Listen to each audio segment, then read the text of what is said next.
2003ನೇ ಇಸವಿ ವಿಶ್ವದ ಮಹಾಶಕ್ತಿ ಅಮೆರಿಕ ಕೇವಲ 20 ದಿನಗಳಲ್ಲಿ ಇರಾಕ್ನ ಸದ್ದಾಂ ಹುಸೇನ್ ಸಾಮ್ರಾಜ್ಯವನ್ನು ಧೂಳಿಪಟ ಮಾಡಿತ್ತು. ಇರಾಕ್ನ ಲಕ್ಷಾಂತರ ಸೈನಿಕರು ಅಮೆರಿಕದ ಶಕ್ತಿಗೆ ತತ್ತರಿಸಿ ಹೋದರು.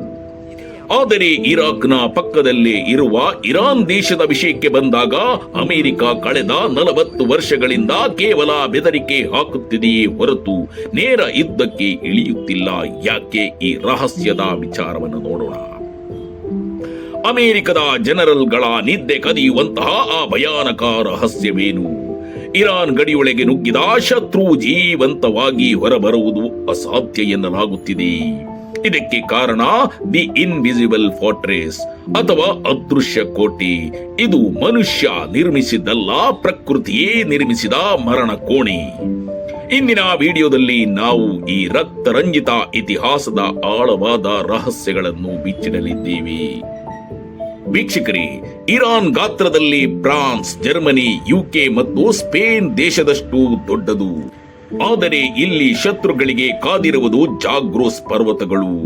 ಸಾವಿರಾರು ಕಿಲೋಮೀಟರ್ ಉದ್ದದ ಈ ಕಲ್ಲಿನ ಬೆಟ್ಟಗಳನ್ನು ದಾಟುವುದು ಅಮೆರಿಕದ ಟ್ಯಾಂಕರ್ಗಳಿಗೆ ಆತ್ಮಹತ್ಯೆ ಮಾಡಿಕೊಂಡಂತೆ. ಏಕೆಂದರೆ 1980ರಲ್ಲಿ ಸದ್ದಾಂ ಹುಸೇನ್ ಇಲ್ಲಿಗೆ ನುಗ್ಗಿ ತನ್ನ ಸೈನ್ಯವನ್ನೇ ಹೂತು ಹಾಕಿದ್ದ. ಇದು ಅಕ್ಷರಶಃ ಟ್ಯಾಂಕ್ಗಳ ಸಮಾಧಿ ಎನ್ನಬಹುದು. ಒಂದು ವೇಳೆ ಪರ್ವತ ದಾಟಿದರೂ ಮುಂದೆ ಕಾದಿದೆ 70 ಡಿಗ್ರಿ ತಾಪಮಾನದ ದಶತ್ ಎ ಲೂತು ಮರಳು ಭೂಮಿ. ಇಲ್ಲಿ ಮನುಷ್ಯನಷ್ಟೇ ಅಲ್ಲ, ಯಂತ್ರಗಳು ಕೂಡ ಕರಗಿ ಹೋಗುತ್ತದೆ. ಇದರ ಜೊತೆಗೆ ಇರಾನ್ನ ತನ್ನ ಶಸ್ತ್ರಾಸ್ತ್ರಗಳನ್ನು ಭೂಮಿಯ 500 ಮೀಟರ್ ಆಳದಲ್ಲಿ ಅಡಗಿಸಿಟ್ಟಿದೆ. ಅಮೆರಿಕದ ಬಂಕರ್ ಬ್ಲಸ್ಟರ್ ಬಾಂಬ್ಗಳು ಕೂಡ ಇಲ್ಲಿ ನಿಷ್ಪ್ರಯೋಜಕ. ಈ ಮಿಸೈಲ್ ಸಿಟಿಗಳಿಂದ ಕ್ಷಿಪಣಿಗಳು ಎಲ್ಲಿಂದ ಬರುತ್ತವೆ ಎಂದು ಶತ್ರುಗಳಿಗೆ ತಿಳಿಯುವುದೇ ಇಲ್ಲ. ವೀಕ್ಷಕರೇ, ಇರಾನ್ ಒಬ್ಬನೇ ಹೋರಾಡುವುದಿಲ್ಲ, ಅದರ ಸುತ್ತಲೂ ಅಗ್ನಿ ವಲಯವಿದೆ. ಲೆಬನಾನ್ನ ಹಿಜ್ಬುಲ್ಲಾ, ಯಮನ್ನ ಹೌತಿಗಳು ಮತ್ತು ಹಮಾಸ್ ಇವರೆಲ್ಲರೂ ಇರಾನ್ನ ಅದೃಶ್ಯ ಸೇನೆ. ಇರಾನ್ ಮೇಲೆ ಕೈ ಇಟ್ಟರೆ ಇಡೀ ಮಧ್ಯಪ್ರಾಚ್ಯದಲ್ಲಿರುವ ಅಮೆರಿಕ ನೆಲೆಗಳ ಮೇಲೆ ಕ್ಷಿಪಣಿಗಳ ಮಳೆ ಸುರಿಯುತ್ತದೆ. ಇದು ಕೇವಲ ಯುದ್ಧವಲ್ಲ, ಬದಲಾಗಿ 3ನೇ ಮಹಾಯುದ್ಧಕ್ಕೆ ನಾಂದಿ ಹಾಡಬಹುದು. ಆದರೆ ಎಲ್ಲಕ್ಕಿಂತ ದೊಡ್ಡ ಭಯಾನಕ ಅಸ್ತ್ರ ಅಡಗಿರುವುದು ಸಮುದ್ರದಲ್ಲಿ. Straight of Hormuz. ವಿಶ್ವದ 20ರಿಂದ 30 ಶತಕ ತೈಲ ಈ ಮಾರ್ಗದಲ್ಲಿ ಸಾಗುತ್ತದೆ.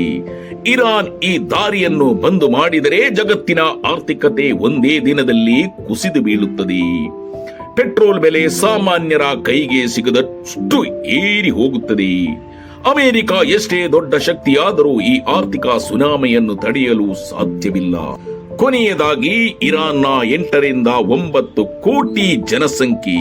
ಇವರು ಸಾವಿರಾರು ವರ್ಷಗಳ ಇತಿಹಾಸವಿರುವ ಪರ್ಷಿಯನ್ ಸಾಮ್ರಾಜ್ಯದ ವಂಶಜರು.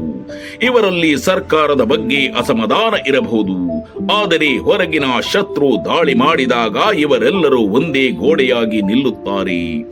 ಇರಾನ್ ಅನ್ನು ಗೆಲ್ಲುವುದು ಅಸಾಧ್ಯ ಎಂಬುದು ಅಮೆರಿಕಕ್ಕೆ ಚೆನ್ನಾಗಿ ತಿಳಿದಿದೆ. ವೀಕ್ಷಕರೇ, ಕೊನೆಯದಾಗಿ ಇರಾನ್ನ ಪ್ರಕೃತಿಯ ಕೋಟೆ, ಭೂಗರ್ಭದ ಕ್ಷಿಪಣಿಗಳು ಮತ್ತು ಜಾಗತಿಕ ಆರ್ಥಿಕತೆಯ ಮೇಲೆ ಇಟ್ಟಿರುವ ಹಿಡಿತ, ಇದೇ ಇರಾನ್ನ ಅಸಲಿ ತಾಕತ್ತು.